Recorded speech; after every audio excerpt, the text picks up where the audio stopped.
Guys તો અમે જઈ રહ્યા છે તુલસી વિવાહમાં। તો આજે અમે જોઈએ એ બ્લોગ બનાવીશું ને રષ્ટી બ્લોગ શૂટ કરશે, હું બેસીશ। તો ચાલો તમે લોકો અમારા બ્લોગમાં જોડાયેલ રહેજો અને વિડીયો પૂરો જોજો, બરાબર? આજે હું કેમેરામેન બનીશ। હા। તો હેલો ગાઈસ, તો આ અહીંયા અમારા ગામનું તુલસી વિવાહ એવું હોય। અહીંયા બધા આજુબાજુમાં બેઠા હે તો દેખાડી શકાય નહીં। તો અહીંયા છે તુલસી અને બાજુમાં કાના હશે લગભગ। આ લોકો અહીંયા ઊભા છે એટલે તો આવી રહ્યો અમારે અહીંયાનો તુલસી વિવાહ આવી રીતના થાય છે। અહીંયા છે તુલસી, અહીંયા છે કાના।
છીએ ઘરે. તો ચાલો બધાને અમે હવે ઘરે જાય છીએ. તુલસી વિવાહ થઈ ગયા પૂરા, હવે પાછા જમવા આવશું. તો અમે લોકો જાય છીએ જમવા, અને કિશન અહીંયા ઘરે જમે છે, જોઈ શકો છો. ચાલો તો અમે લોકો આજે તુલસી વિવાહ છે અમારા ગામમાં, તો અમે લોકો હવે જમવા જશું. તમે લોકો અમારા બ્લોગમાં બન્યા રહેજો. તો ચાલો તમને હું બતાવીશું. હેલો ગાઈસ, આજનો વિડીયો આપણે અહીંયા જ પૂરો કરીએ છીએ. અમારો વિડીયો તમને ગમે તો વિડીયોને લાઇક, શેર એન્ડ સબસ્ક્રાઈબ. અને આઈ એમ સો હેપી કે આજે હું ઘણા દિવસ પછી બહારે ગઈ હતી મારા ગામના મતલબ પ્રસંગ હતો એટલે ગયા હતા, નહીં તો અમે તો ક્યારેય જતા નથી. તો અમારા ગામનો પ્રસંગ આવો છે. તમે લોકો અમારા ગામનો પ્રસંગ જોવો અને કોમેન્ટમાં કહેજો કે તમારા ગામમાં પણ કેવો પ્રસંગ થાય છે. તો અમારું એવું ગામ છે. હું પહેલી જ વાર અમારા ગામના પ્રસંગમાં, મતલબ સમૂહ પ્રસંગ હતો, તુલસી વિવાહ આખા ગામનું હતું, તો અમે ગયા હતા. તો અમને 5-10 મિનિટ બેઠી હતી. મેં વિડીયો તો થોડો મેં ઉતાર્યો છે, થોડો મારી નાની સિસ્ટર છે એમને ઉતારી દીધો છે. તો હું 5-10 મિનિટ દર્શન કરી અને ફટાફટ ઘરે આવી ગયા. બસ, તો આજનો વિડીયો કંઈક આવો છે. વિડીયો ગમે તો વિડીયોને લાઇક, શેર એન્ડ સબસ્ક્રાઈબ કરજો, અને તમારા ફ્રેન્ડ સર્કલમાં પણ શેર કરજો. તો આવજો. જય માતાજી, હેપી તુલસી વિવાહ. તો તમે લોકો તમારા ગામનો અનુભવ કહેજો. અમારા ગામમાં તો આવી રીતના થાય છે, બધા ભેરા મળીને કરે છે પ્રસંગ બધી જ્ઞાતિના.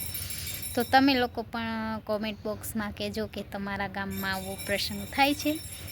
તો આજનો વિડીયો હું અહીંયા જ પૂરો કરીશ. Thank you so much. અને એક વાત કહું છું કે હંમેશા હસતા માણસ એવું નથી કે સુખી જ હોય. જે વધારે હશે ને અંદરથી બહુ દુઃખી હોય. તો આજે મારે એટલું જ કહેવું છે. તો બાય, ગુડ નાઇટ, જય શ્રી કૃષ્ણ, જય માતાજી. આવતીકાલે મળીશું નવા બ્લોગ સાથે. તો બાય.